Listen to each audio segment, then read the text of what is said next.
Selamat datang di cerita horor rakyat Indonesia.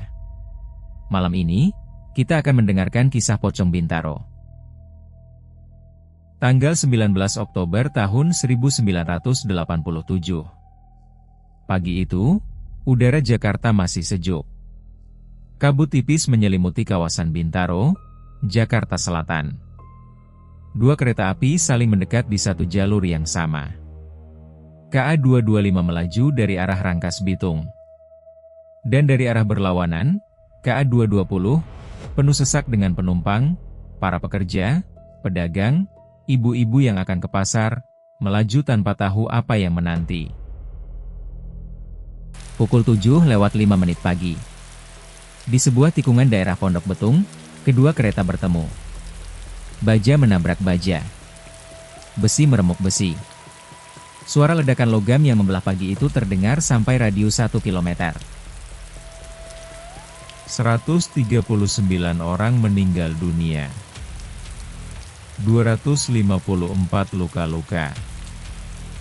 Darah menggenangi rel. Itu adalah kecelakaan kereta api terburuk dalam sejarah Indonesia. Tapi cerita ini bukan tentang kecelakaannya. Cerita ini tentang apa yang terjadi setelahnya. Di malam-malam setelah tragedi itu, warga yang tinggal di sepanjang rel kereta Bintaro mulai melihat sesuatu. Sesuatu yang tidak bisa dijelaskan dengan logika.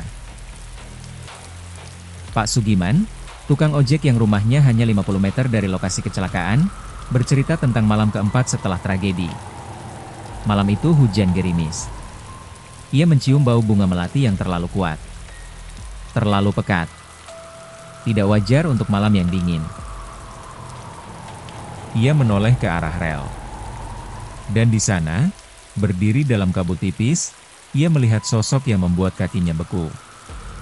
Seluruh tubuh terbalut kain kafan putih yang menyala dalam gelap.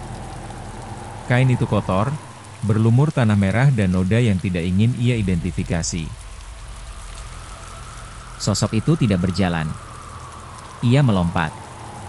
Melompat dengan kaki yang rapat, seperti orang yang dikafani. Setiap lompatan mengeluarkan suara, bukan suara kaki menyentuh tanah, tapi suara sesuatu yang berat jatuh. Dan bau melati semakin kuat. Sampai membuat matanya perih. Kain kafan itu sobek di bagian muka. Di balik sobekan itu, kulit membiru. Mata terbuka lebar, tidak berkedip, menatap kosong. Mulut terkatup rapat, diikat tali dari kain kafan. Tali ikatan pocong. Itu pocong. Bukan cerita pengantar tidur. Bukan lelucon anak-anak. Pocong yang berdiri di rel kereta tempat 139 orang kehilangan nyawa. Pak Sugiman bukan satu-satunya saksi. Belasan warga melaporkan penampakan serupa dalam bulan-bulan berikutnya. Kadang satu pocong, kadang dua, kadang lebih. Bumina, pedagang kopi dekat perlintasan, bercerita bahwa setiap malam Jumat Kliwon ia mendengar suara dari arah rel.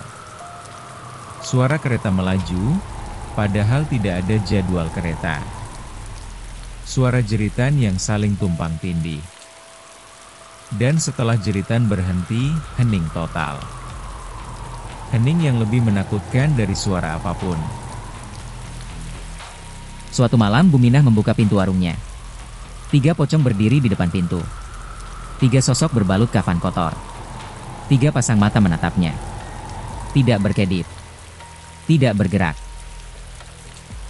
Esok paginya, warungnya penuh tanah merah, tanah yang sama dengan tanah kuburan.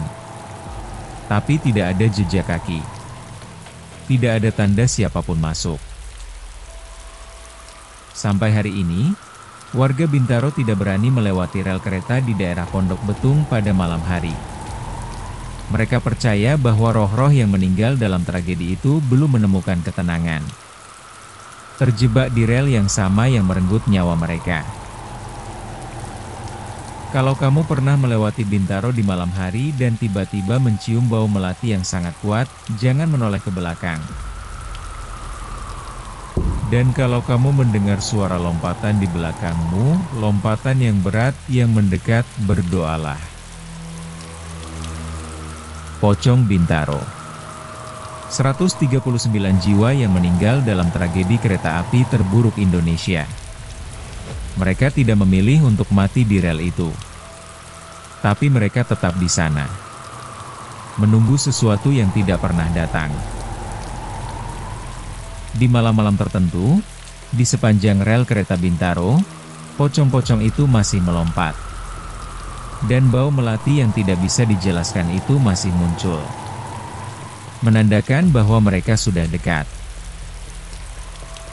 Selesai. Sampai jumpa di cerita horor rakyat Indonesia berikutnya.